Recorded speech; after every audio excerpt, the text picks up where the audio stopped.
ہمارے ایک عزیز تھے، ابھی دنیا سے جا چکے ہیں، ٹھیک ہے، قبلہ صفدری صاحب بیٹھے ہیں ہمارے گاؤں میں، یہ اچھی طرح جانتے ہیں رجوع سادات، تو آج ان کی بھی زیارت یہاں پر نصیب ہو گئی، آپ کی مہربانی، قبلہ آپ تشریف لائے۔ تو وہاں پر ہمارے ایک بزرگ تھے، جب میں ایران پڑھتا تھا تو وہاں پر ایک دفعہ آیا کہ انہوں نے ڈیرے تو انہوں نے ملن گیا تے انہوں ایک گل تھوڑا جہا فریش بھی کر چڑ سے وہ کوئی اس لیے انہوں کی عمر 60 تو اتنے ہے، ابو 60۔ میں جا کے سلام کیتا، وعلیکم السلام، میرا پتر کی حال ہے؟ میں کہ جی ٹھیک۔ تو سب حال احوال کے بعد مجھے کہتے ہیں کہ اے میرا پتر تے کوئی گل پوچھنی، میں کہ جی پوچھو۔ تو کہتے ہیں کہ اے جڑی نہج البلاغہ کتاب ہے اے مولا علی دی؟ میں کیا اے جی مولا علی لکھی نہیں، اے ایک عالم ہاں انہاں مولا علی دا کلام اے دے وچ جمع کیتا ہے۔ آندے نو میرا پتر میں اے پوچھتا پیا اے دے وچ جڑی گلاں لکھی ہوئیاں او گلاں مولا علی کی دی ہوئی؟ میں کہ جی کلام مولا علی دا۔ پتہ کیا کہتے ہیں آگے سے؟ پہلی دفعہ پڑھی تھی انہوں نے، مینوں آندے میرا پتر جی اے مولا علی ہے نا اے ساڈے پیٹ وچ تا ایک بھی نہیں بچتا۔ سمجھ آ گیا؟ نہیں سمجھ آئے تو نجم لگا پڑھ کے دیکھ۔ کہتے ہیں میرا پتر اے جو مولا علی اے جڑی گلاں لکھی ہوئے اے جو مولا علی کیتیاں نا تے میرا پتر جنہاں نوں میں جاندا نا اس پنڈ وچ ایتھوں تا ایک بھی نہیں بچدا میرے سمیت، باقیاں دا میرے کوئی نہیں پتہ۔ پھر انہوں نے ایک کوئی 50 کلو دی یا ماڑ ایک دی یا ماڑ 1.5 ماڑ دی گال کٹی ہونا تے آندے مڑ جڑے سانو مولا دستے رہے تے سانو اے کیوں نہیں دستے؟ جڑا مولا سانو دسیا تے او تے سانو وچ لے کے بھاگ گیا، پر کوئی بھی کرتا رہے اس تے جڑا اے مولا اس تے ایک بات بھی نہیں چھڈنا، اے تو ساری تفتیش کرتا ہے۔ اتنا فرق ہے سنے ہوئے مولا میں اور اگر آپ خود پڑھیں گے تو مولا علی میں اتنا فرق ہے، ٹھیک ہے نا؟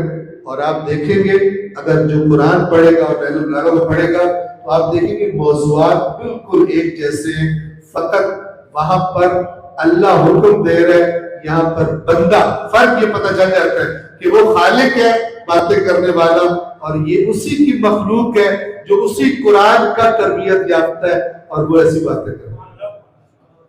لیکن اے کاش دین کے بارے میں تھوڑے سے ہم رویے زیادہ سنجیدہ کر لیں، ہم اسی پہ سوچ لیں کہ یار اسی دنیا اے پستی دی زندگی کیوں پہ گزارتے ہیں، اتنے قرض ساڈے ہوتے، مہنگائی ایتھے، بھوک ایتھے، بیماریاں ایتھے، تو مڑ اللہ انہاں دی سائڈ تے یا ساڈی سائڈ تے؟ اور اگر ہماری سائڈ پہ نہیں ہے تو ہم نے کیا خرابی کی ہے؟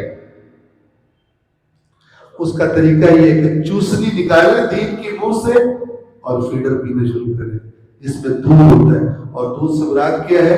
قرآن مجید کی ہدایت، نہج البلاغہ کی ہدایت، صحیفہ سجادیہ کی ہدایت، کچھ نام لے رہا ہوں بنیادی ورنہ اور بھی بہت کچھ، اور سب سے ٹاپ پر اللہ کا قرآن۔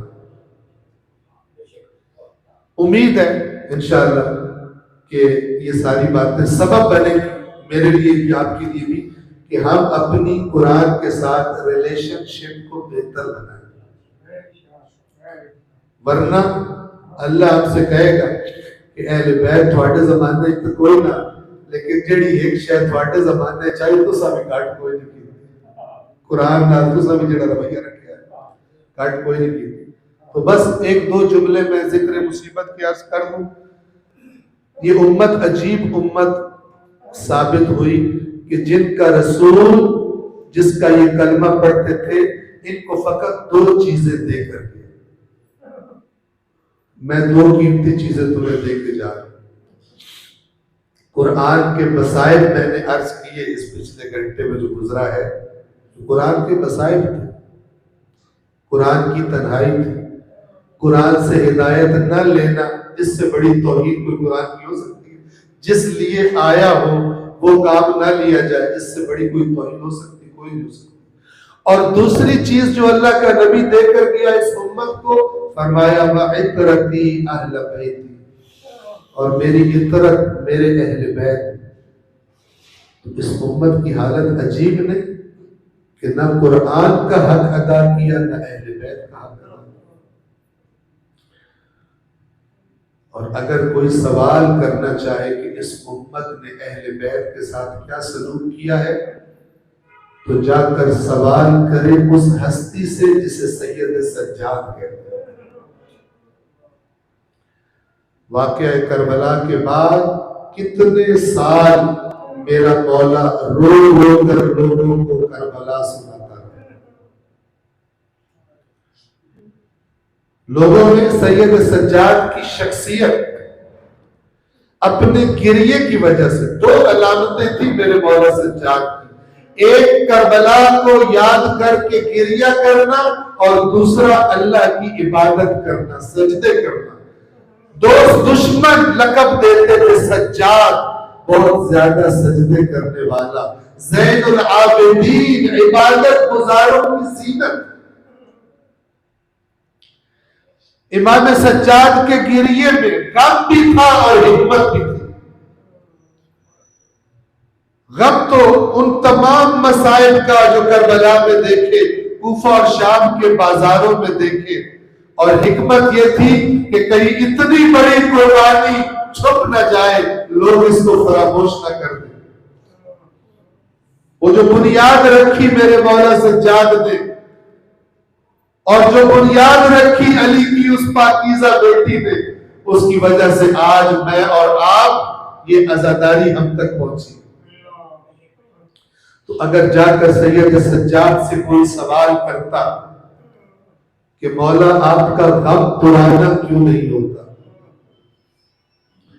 ایک روایت عرض کرتا ہوں، ایک شخص آ کے سوال کرتا ہے کہ مولا کربلا کو بیتے ہوئے، کربلا کے واقعے کو اتنے سال گزر گئے، لیکن ہم دیکھتے ہیں آپ ایسے روتے ہیں جیسے کل آپ کے بابا شہید ہوئے ہوں، آپ کا غم پرانا کیوں نہیں ہوتا؟ تو میرے مولا سجاد اس کو جواب دیتے ہیں کہ جا کر قرآن کی تلاوت کر، سورہ یوسف کی تلاوت کر۔ اللہ کا نبی یعقوب، اس کا ایک بیٹا تھا یوسف، وہ اسی دنیا میں تھا، فقط نظروں سے دور تھا۔ وہ باپ اپنے بیٹے کی محبت میں جدائی کی طرف میں اتنا رویا کہ آنکھوں کی بینائی چلی گئی۔ تو مجھے کہتا ہے میرا غم پرانا کیوں نہیں ہوتا؟ ارے میرے تو سامنے میرے کتنے یوسف کربلا میں ذبح کر دیے۔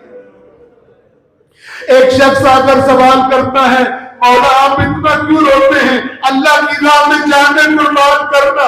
آپ تو نبی کے خاندان سے ہیں، آپ کے خاندان کی تو تعلیم یہی ہے، آپ کے خاندان کی تو شان یہی ہے کہ آپ اپنا سب کچھ اللہ کی راہ میں قربان کر دیں، پھر اس قربانی پر آپ اتنا روتے کیوں ہیں؟ تو میرے مولا سجاد فرماتے ہاں تم نے سچ کہا، اللہ کی راہ میں سب کچھ قربان کر دینا، اپنے جسموں پہ ٹکڑے کروا دینا، یہ ہمارے خاندان کی شان ہے۔ لیکن مجھے اتنا تو بتا، علی اگر تم کی بیٹیاں ساتھ ہو، بے بکنا اجاگر ہو، کبھی درباروں میں تماشا بنایا جائے، کبھی بازاروں میں لوگوں کو بلا کر تماشا بنایا جائے، تو بتا کیا یہ بھی خاندان رسالت کی رسول؟